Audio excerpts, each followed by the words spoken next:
আজকে আমি যে প্রসঙ্গটা নিয়ে কথা বলবো এটা হচ্ছে উনি যে এলডিসি থেকে এলডিসি গ্র্যাজুয়েট হলে পর যারা এফেক্টেড হবে তারা কি জানে যে সরকার এরকম একটা সিদ্ধান্ত নিচ্ছে?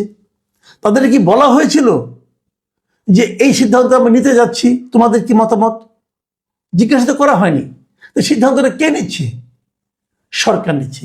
তারেক রহমান এই জায়গায় প্রশ্ন করেছেন যে আপনি যে নিচ্ছেন সিদ্ধান্তটা, আপনি কি একটা নির্বাচিত সরকার? আপনাকে কি জনগণ ম্যান্ডেট দিয়েছে এই সমস্ত সিদ্ধান্ত নেওয়ার জন্য?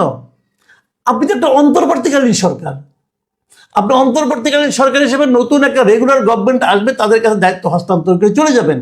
তো আপনি কেন এই সমস্ত মৌলিক সিদ্ধান্ত নিচ্ছেন যা নেওয়ার এখতিয়ার আপনার নেই? ঠিক এটাই কিন্তু উনি বলেছেন, একই কথা বলেছেন পোর্টের ব্যাপারে, বন্দরের ব্যাপারে, যে আপনি যে বন্দর আয়োজনকে দিয়ে দিচ্ছেন, আপনি কি কারোর সঙ্গে আলাপ করেছেন অথবা এটা কি দেওয়ার আপনার অধিকার আছে? অধিকার তো নেই। আপনি এইটা আপনি কার কাছে জবাবদিহি করছেন? আপনি তো জবাবদিহি করছেন না। এই জায়গায় কিন্তু উনি বলেছেন যে ওনার কথা পড়ে শোনে আপনাকে, লেট মি ভেরি ক্লিয়ার, উনি ক্লিয়ার করেছেন যে আমি পরিষ্কারভাবে বলি, এটি ব্যক্তি বিশেষ বা কাউকে আক্রমণ করার বিষয় নয়। এটি প্রতিষ্ঠানকে রক্ষা করা এবং সেই নীতিকে রক্ষা করা যে সিদ্ধান্তগুলো ভবিষ্যতে দশক গঠন করবে, সেগুলো এমন সরকারের নেওয়া উচিত যারা জনগণের কাছে জবাবদিহি করে। জনগণের কাছে জবাবদিহি কে করে? অন্তর্বর্তীকালীন সরকার জনগণের কাছে জবাবদিহিতা করে না। তারা কাউকে কিছু বলে না, তারা স্বাধীন।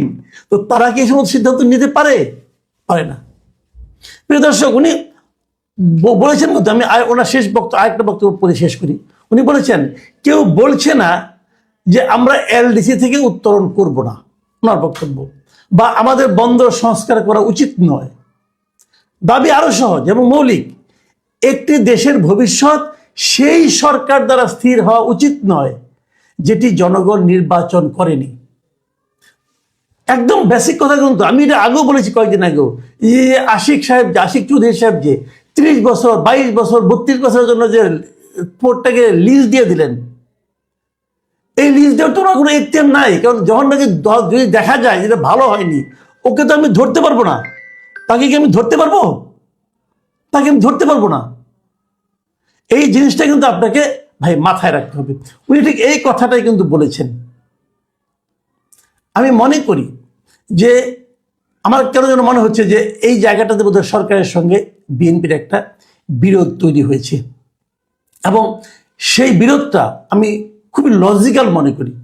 সরকার যে কাজগুলি করছে সবার কাছ থেকে সমর্থন পেয়ে পেয়ে এই সরকার এক ধরনের আস্কারা পেয়ে গেছে। তারা যেভাবে চালাচ্ছে, যেভাবে চলছে, এইটা চলার পদ্ধতি না। যেটা তাদের অধিকার নাই সেটা তারা করছে। এবং এটা করছে কেন? তারা, আমি আগেও বলেছিলাম, তারা একটা মিশন নিয়ে এসেছে, তারা সেই মিশন ফুলফিল করছে। এবং তারেক রহমান প্রথমবারের মতো খুব দৃঢ়ভাবে উনি যে প্রতিবাদটা করেছেন, এজন্য ওনাকে আমি ধন্যবাদ জানাচ্ছি। আমরা পলিটিক্যাল পার্টির লিডারদের কাছ থেকে এরকম দেশপ্রেমী আশা করি, এবং আমি আশা করি অন্যান্য যে পার্টিগুলো আছে, যেমন জামাতে ইসলাম আছে, এনসিপি আছে, তারাও এই সমস্ত বিষয়ে সরকারের বিরোধিতা করবে। যে সরকারের যা করার এখতিয়ার নেই তা তারা করতে যাচ্ছে কেন, এগুলো থামানো দরকার। এবং যারা এই পেছনে আছে, যারা কলকাঠি নাড়ছে, তাদেরকেও সামনে নিয়ে আসা দরকার। আপনি অজুহাত দিবেন যে G2G এর চুক্তি ডিসক্লোজ করা যাবে না, এই সমস্ত ফালতু কথা বলে কোনো লাভ নেই রে ভাই। G2G কি?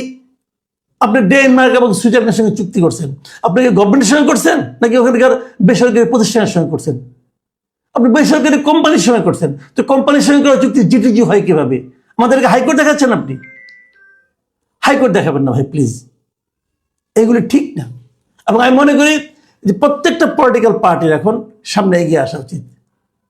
কেন এগিয়ে আসছেন না আমি জানি না, কিসের বিনিময়ে এগিয়ে আসছেন কিনা আমি জানি না। এর আগে দেখেছি আনু মোহাম্মদ, আবদুল্লাহ সাইদের মতো ব্যক্তিরা এই সমস্ত বন্দর টন্দর নিয়ে বেশ আন্দোলন করতো, হরতাল তারা ডাকছিল একবার। এখন তারা কেন চুপ করে আছেন তাও জানি না। সবই রহস্য লাগে। প্রিয় দর্শক, এ ধরনের রহস্যের সমাধান হোক এই কামনা করি।